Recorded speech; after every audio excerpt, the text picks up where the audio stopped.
What's good, everybody? Welcome back to the Royally Unapologetic podcast, where we are talking all about building brands that make people pleasers clutch their pearls and dream clients say, oh, hell yes, take my money.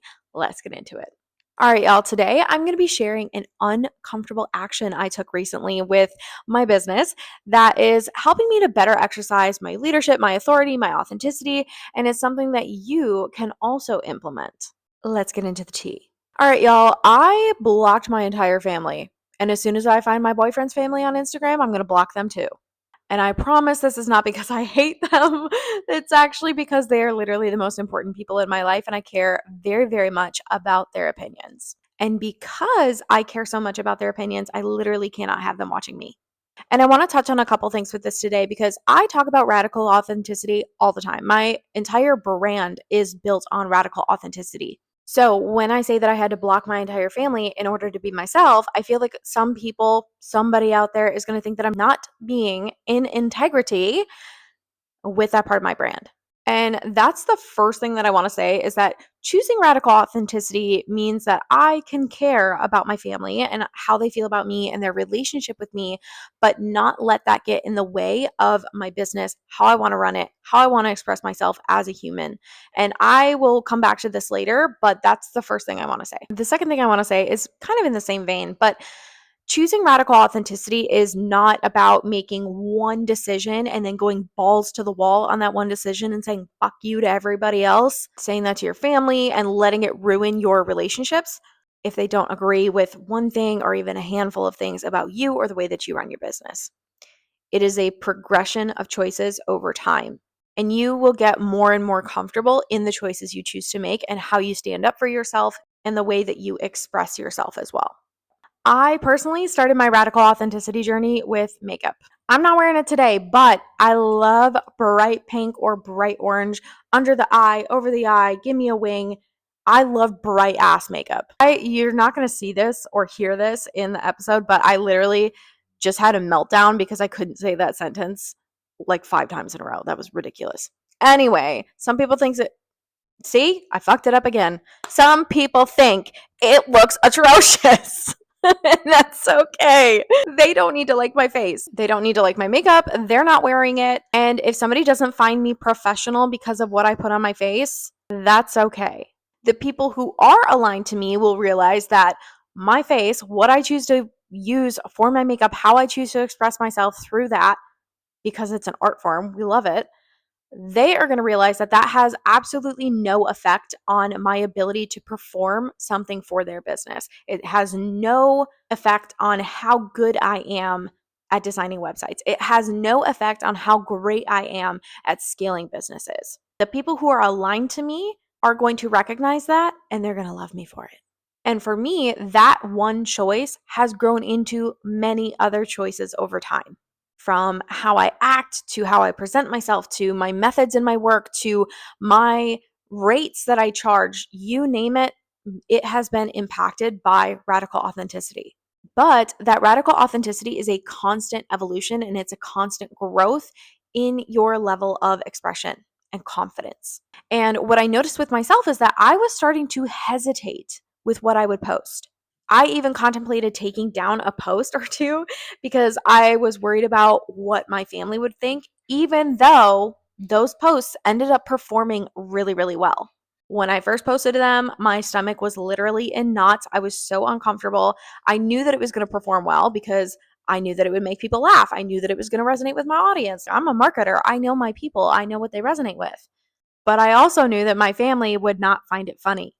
So I had a really difficult decision to make, to either keep the post that would resonate with my audience, to show an authentic expression of myself, to build authority in my space, or take it down because my parents or my brother wouldn't like the swearing.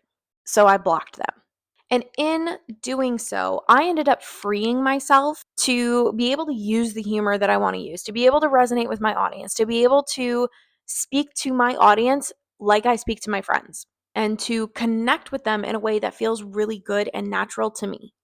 I also freed myself from the pressure of my own projections. Because here's the thing, like, yeah, my family does not like how much I swear.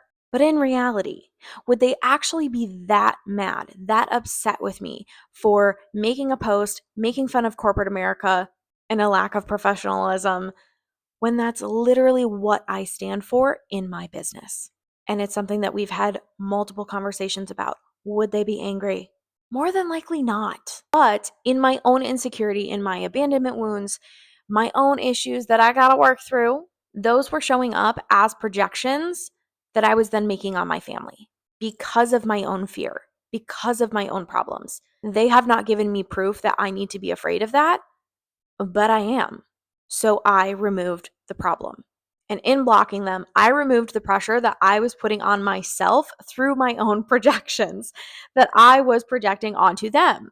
And now I can have the space to show up freely in my business without those projections controlling me, without the fear, and I can navigate those personal things on my own without it affecting my business.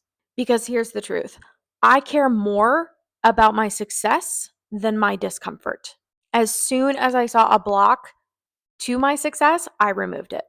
I took ownership of what that truly was, where it was actually coming from, and I brought everything back to my value of radical authenticity. And I made the moves that allowed me to act in integrity with my goals so that I can continue to grow while still honoring the fact that I love my family.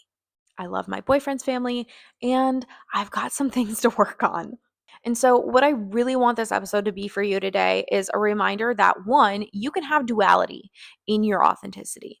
You can still care about certain opinions, you can still care about your family, you can still care and have pressure and still be developing while you're on this journey.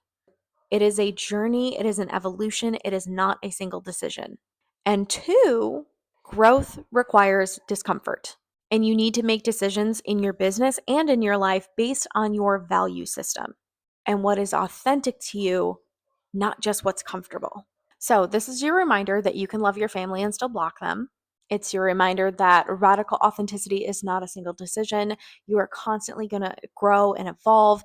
And I initially blocked my family at the very beginning of my business, unblocked them because I got comfortable. And then I was stepping into a new level of leadership, a new level of authenticity, a new level of connection with my audience. And I got uncomfortable. I felt that pressure again. So I removed the block yet again by blocking my family. So, this is something that ebbs and flows. It's not something that you're going to be super comfortable with overnight and then you're never going to have that problem again.